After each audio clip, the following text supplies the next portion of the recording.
we're doing 2 episodes. We're doing episode 3 and episode 4 of Falcon and the Winter Soldier. This, of course, is Power Broker, and the whole world is watching. We're going to start off by staying spoiler-free. Spoiler-free, we're not going to talk about anything as far as specific details, just talking about our general impressions of the first 2 episodes. I think we should just talk about it, Eric, if you don't mind, just say how we felt about episode 3, and then how we feel about episode 4. And then at that point, we're going to give everyone the spoiler warning, and then we're going to get into the nitty-gritty. All right, so I'll go ahead and go first if that's okay, because I'm going to be really quick. So episode 3, the summary basically states that Sam and Bucky go to a criminal safe haven to find out information about the super soldier serum. And then the summary for episode 4 is John Walker loses patience with Sam and Bucky as they learn more about Carly Morgenthau. So my general impression of episode 3 and 4 is pretty much as follows. Episode 3 I thought was okay. Episode 4 I was pretty impressed with, and I'm genuinely curious to see if they can pull this off. So that is my impressions of episodes 3 and 4. I don't have a whole lot more to add to that because it involves way too many spoilers. I've been trying to reread all the comic books that feature John Walker to kind of see, how that kind of lines up with what they've been doing. But that's my general impression. Episode 3, I liked it. It was okay. Episode 4, pretty impressed. I really wonder if they can pull this off. Eric, what were your impressions of episodes 3 and 4 of Falcon and the Winter Soldier? Well, I feel we're in pretty well synced this time, because for me, Power Broker was a little bit of a filler episode. I think that's the way that I would say it. It's like certain things, I guess, sort of had to happen in Power Broker in order to advance the story, but it didn't really do a whole lot for me. There is, I guess, a character that appears in Power Broker that I think some people might have been anticipating, and I really wasn't. So I wasn't really that impressed. I'll get into it in the spoilers as far as the character that we got to see there that was sort of highlighted, if you will. But it, to me, Power Broker felt like just sort of an okay episode, as you mentioned, but mostly filler. It's like certain things just had to happen to advance the story to get us to where I think we needed to be later. And again, to me, it's kind of like a filler episode. The whole world is watching episode 4. I was impressed with. I did think that they had some incredible action sequences, and they really did a good job in really upping the ante. And I finally feel like I kind of understand what the show is supposed to be now. And by the way, that isn't necessarily a good thing for a television show that, considering this is a miniseries, it's what, 6 episodes, Dave? I think that's the total run, right? Yeah, 6 episodes. So it's a relatively short miniseries, although I guess that's half a season now in streaming speak, right? Because now that the standard seems to be 10 episodes for streaming shows, although some are as short as 8. But this is obviously a miniseries, and it's kind of weird to get all the way to the 4th episode before you really feel like I know what it is that's going on. I kind of feel like the first 3 episodes were kind of setting everything up, right? So that we kind of have the players, almost like a board of chess, where you have the pieces set exactly right. And it did take a little too long, in my opinion, to get there. But once they got there, I do feel more excited about the show. And definitely by the end of episode 4, I was feeling it. I was like, this is pretty game changing and exciting. But again, it just felt like it took so long to figure out who the characters were, and I guess the different sides. Because one of the things I do like about Falcon the Winter Soldier is I feel like it's not like 2 sides, right? It's like every single character seems to have their own agenda, and I do like that, because they're, even though a lot of the characters, most of them, I'm not on board with their agenda. Like, I'm just not like, I could care less about you. I could really care less about you. I did find a character that I was actually starting to root for. And I was like, I'm really kind of liking this character. And I think you're going to be surprised, Dave, when I tell you who that is. I think a lot of people might be surprised when I say who's my favorite character at this point in the Falcon and Winter Soldier. But definitely I feel that the whole world watching was much stronger than any other episode. Interestingly enough, if you do go on IMDb, it is the highest rated episode. I did check before the show. So clearly, that is a good thing for a show to be on an upward trajectory where the interest is mounting and people are saying, "Hey, episode 4 is better than episode 3, and episode 3 was better than episode 2, which was better than episode 1." I do think that's good for the show. My only big criticism is, again, it does seem like it took an awful long time for a very short series to get there, where I kind of now feel like I know what's going on and I know what these people are about and what their agendas are. It's interesting too, because the show has definitely taken kind of a I'm trying to use circuitous. I'm saying that wrong, but you know what I mean. I know what you mean. They've taken a long time to finally get to where they are. But as we were texting late one night, and as I was telling you, the show has asked some really interesting questions. I'm just genuinely curious if they're going to be able to answer them. That's where I'm kind of a little concerned, because we're at the cliff of Trope Town here if we're not careful. And yeah, that's true. That's very true. It would be really easy to just take the easy path, and I hope they don't do that. I really hope that because if you're going to ask these questions, you better be prepared to really take a little bit of time to really explore them, because I feel like that you could cast a couple of these characters in the wrong light if you just go straight to Trope Town. You need to really take a minute, and I'm hoping they do. We'll see.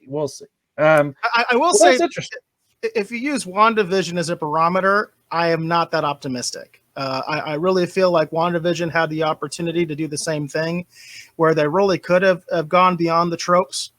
They really could have made the characters a little bit more dynamic, specifically the director of S.W.O.R.D. I think, I was really disappointed where they went with that character and just made him sort of a stock villain, for lack of a better term. It's if you use that as a barometer, I'm not necessarily optimistic, but I haven't seen it yet, so you never know, right? This is a different creative team. Even though it's still, I think, under Feige's grand umbrella, it is a different show. So, and it has a very different tone too compared to WandaVision. WandaVision was very strange, a very strange show. Whereas Falcon and the Winter Soldier is a little bit more straightforward. It kind of feels more like that sort of action spy thriller kind of thing. Yeah, and it's interesting too, because, and this will sound strange, but episode 4 gave me a lot of hope that they might actually be able to do Moon Knight and do it justice, which will sound kind of weird. But I was kind of surprised that they went there. There's a couple things I was like going, wow, okay, all right, so you're gonna really go there. Okay, all right, well let's get into it. And it made me even more excited for Moon Knight, because they've shown a little bit of edge. That means that, and then because I've seen a lot of footage of Oscar Isaac. This isn't spoilers. This is public information. Go on Instagram, you can watch it. But Oscar Isaac and the fight team and the stunt coordinators and all the stunt players have been releasing a lot of footage of Oscar Isaac actually training for Moon Knight, and it's some amazing looking footage. And I've been really enjoying watching it. And Oscar Isaac is really putting in the work to really try to bring Moon Knight to life, and I'm very, very excited about that.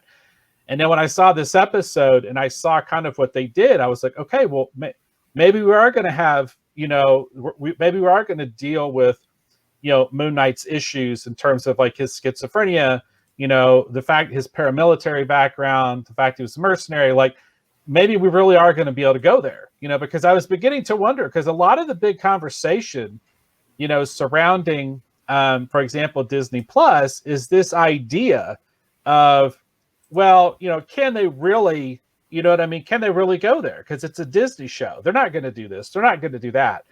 And so that's the thing that has me really excited, because now I feel like that we are going to get a proper Moon Knight show. So we'll see how it unfolds. It's a weird thing to say that, because I know we're supposed to talk about Falcon and Winter Soldier, but that's the thing. It has me a little bit more excited that, maybe Marvel's version of Batman might be something special, and that's what I'm hoping for. So, yeah, I really get that. I think that I can understand that, where there might be some concerns. I actually think that Disney has to be very careful, because I'm of that opinion that Disney can very easily damage their brand possibly beyond repair if they're not careful. So there is a tightrope to be walked, and definitely this pushes the envelope. There's no doubt about it. Falcon and the Winter Soldier definitely pushes the envelope of what someone might think is appropriate for Disney Plus or what Disney Plus might actually do. They are definitely pushing to the edge. Right, and that's what has me excited is the idea, like I don't want to see, like I don't want to watch Moon Knight, kill a bunch of people necessarily, you know what I mean? But what I'm saying is that I just like the idea that because of the basically sort of the precedent that episode 4 sets, I'm even more hopeful that Moon Knight might actually turn out to be something special. Because and it's interesting because it's like I'm looking forward to the Robert Pattinson Batman, but there's all this sort of questionable rumors going around about things that were going on behind the scenes, and it has me kind of like lot of rumors.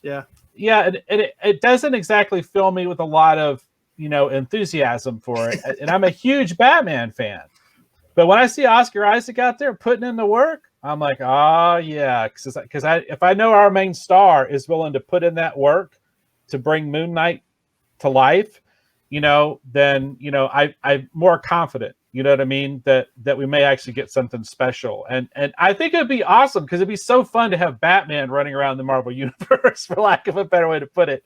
And so I'm really excited for it. And it's kind of a strange thing. It's probably a little too fanboy, because you did accuse me of being a little too fanboy about this stuff. And you probably got a point, Eric. But it's just, for me, having grown up, reading about some of these characters, specifically like Walker, Walker's not your traditional Captain America by any stretch of the imagination. But, Walker was never a traditional Captain America, even in the comics.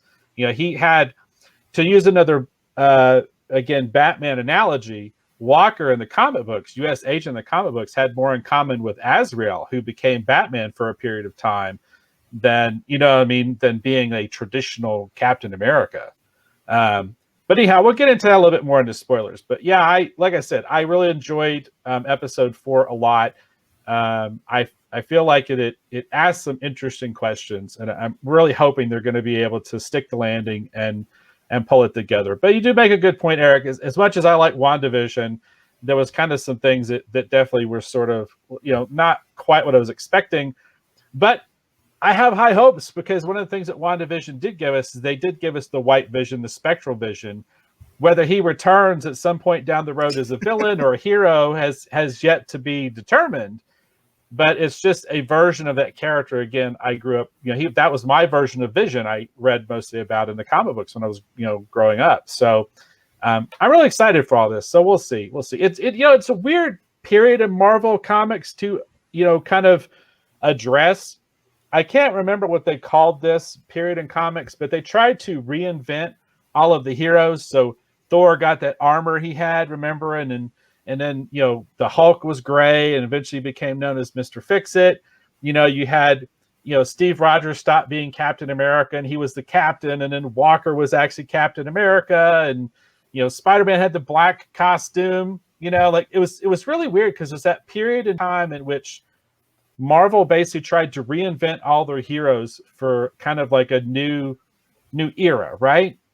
And so it's interesting that they've picked so many of these versions of these characters to start the Disney Plus era off with, right? It's because I'm kind of like, well, this is interesting, but a little strange. So we'll see. I think specifically what's going on with Walker is really interesting. But going back to what you were saying before, I do have that worry that we could be headed to Trope Town very, very quickly. But I'm hoping not. I'm hoping, because the character has definitely become a lot more interesting to me than he was in any previous episode. So I hope they don't mess that up and kind of just make him. Sometimes what happens, I think you can see, especially with MCU, and again using WandaVision as the as sort of the what's the word I'm looking for? Sort of as the standard, right? Because there isn't anything else the to compare it benchmark. to. Yeah, because there's nothing else to really compare it to at Right. this point. So it's like the problem that I feel a lot of times is that and actually this is a problem of the MCU in general, is a lot of times they underdevelop a lot of the supporting characters, and the villains in particular are very underdeveloped and very very poorly done, quite frankly, because all the good lines and everything need to go to the star, and they do have a tendency to do that. I am seeing some evidence they are not going necessarily that route, especially when I mentioned who my favorite character is. Which, by the way, that's not really a spoiler, but I'm just going to go there. Like, you've been talking about how you're kind of enjoying Walker and you grew up with that. I'm really enjoying Zemo. I think Zemo is the star of the show at this point. I really like that character, and I think his motivations actually make sense to me. I'm actually rooting for the guy. I actually really like Baron Zemo. Well, and that's interesting. Should we go ahead and get into the spoiler part? Because I have a lot of things I want to say about Zemo, but it's definitely spoilery. Okay. Want to acknowledge the Rogues gallery here. We got PJ in the house. He's saying, "Hey guys." He says he's here for some Retro Rogues action. So we appreciate that, PJ. Thank you very much for joining us on the show. And please also, for those of you that are not familiar with it, Orville Nation has some amazing content. That is a great show. It's not just Orville. They actually do a Dark Matters show, I think, every Monday, right, PJ? And, of course, you do all sorts of other sci-fi, a lot of Star Trek. In fact, I was on Orville Nation one time talking about Picard. So, they don't just do Orville, although I think Orville stuff is definitely getting more and more buzz as season 3 is becoming more and more anticipated. Yeah, I started to pop in, but we had to do show prep for the show, and I saw that Orville Nation was, I think, PJ could clarify it, but I think he might have just finished an episode. But they had a graphic I was confused by that was like a banana with spider legs and a weird little tendril, little claw thing sticking out of it, and I was with a bunch of eyes. I didn't know if it was a reference to something they were talking about, or if it was like an unusual reference to The Thing, John Carpenter's The Thing. And I was, and it was some different people talking. It's like, well, I'm way too early for the show. I was like, so am I. But anyhow, that's interesting. Yeah, no. Orville Nation's a really great show. I highly, highly recommend it. And PJ's awesome.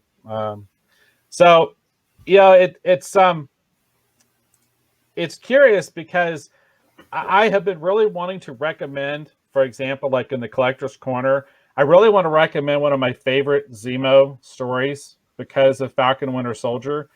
But from a speculation standpoint, there's no reason to recommend it other than it's got one of the coolest splash pages of Baron Zemo ever.